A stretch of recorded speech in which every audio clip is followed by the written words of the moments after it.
wa syukran lillah wassalatu wassalamu ala rasulillah wa ala alihi wa ashabihi man la nabiyya wa la rasulah ba'da amma ba'du. Yang saya muliakan Ustaz Salat Al-Muhid, Bapak Ibu jamaah salat Isya tarawih yang dimuliakan oleh Allah. Sujud syukur marilah kita ucapkan atas kehadirat Allah Subhanahu wa taala dengan kalimat tahmid. Alhamdulillahirabbil alamin.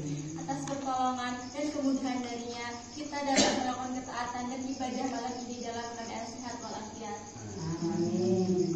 Selawat serta salam semoga senantiasa tercurah kepada putra Gurun Pasir yang pada Senin subuh ia lahir, yaitu Nabiullah yang terakhir junjungan kita Nabi besar Muhammad sallallahu alaihi wasallam.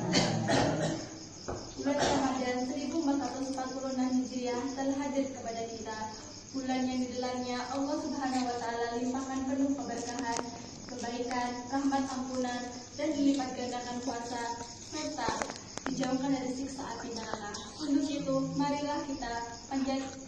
itu marilah kita mengisi dan menggunakan bulan ini dalam untuk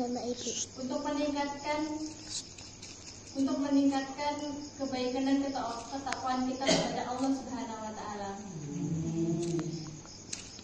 Pada kesempatan ini izinkan saya untuk memberikan tausiah singkat dengan tema hal-hal yang dapat menghapus pahala puasa. Jamaah sekalian, ada 5 dosa yang dapat menghapus pahala puasa yang diterangkan oleh Rasulullah SAW dalam al-hadis an Anas radhiyallahu anhu. Qala Rasulullah SAW, khamsatu asya tuhbitus shawm, al-kadhib wal ghibah wan namimah wal yaminul ghamus wan nadaru bisyawat. Diriwayatkan dari Anas radhiyallahu anhu, Rasulullah SAW bersabda, ada 5 perbuatan yang dapat menghapus pahala puasa, yaitu berbohong, menggunjing, mengadu domba, bersumpah palsu, dan memandang lawan jenis dengan syahwat. Jamaah yang dirahmati Allah, marilah kita memahami satu persatu dosa yang menjadi noda puasa tersebut. Yang pertama, berbohong. Berbohong adalah mengatakan sesuatu yang tidak sesuai dengan keadaan yang sebenarnya.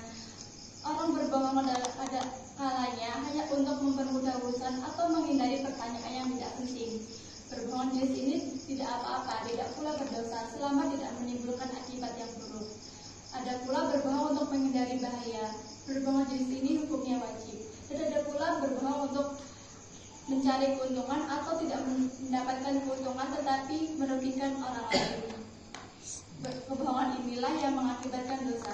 Dari itu hukum berbohong pun bermacam-macam, tergantung pula kondisinya. Kedua, menggunjing atau ghibah. Menggunjing adalah menceritakan orang lain tentang keadaannya, perbuatannya, atau keadaan pribadinya. Apabila isi gunjingan itu melebihi keadaan yang sebenarnya atau mengada-ngada dengan menambah keburukannya, maka itu disebut dengan fitnah. Fitnah ini lebih buruk daripada ghibah dan berakibat lebih berbahaya. Hukum fitnah juga haram dan jika dilakukan dalam bulan puasa juga akan menghapus pahala puasa. Ketiga, mengadu domba. Mengadu domba adalah mengusahakan agar terjadi permusuhan antara pihak-pihak yang tadinya rukun. Perbuatan ini biasanya tidak lanjut gunjingan atau fitnahan. Mengadu domba dengan motivasi apapun, dekatnya iseng hobi, apalagi dengan tujuan mencari keuntungan atau membuat kekisruhan, semuanya dilarang agama Islam.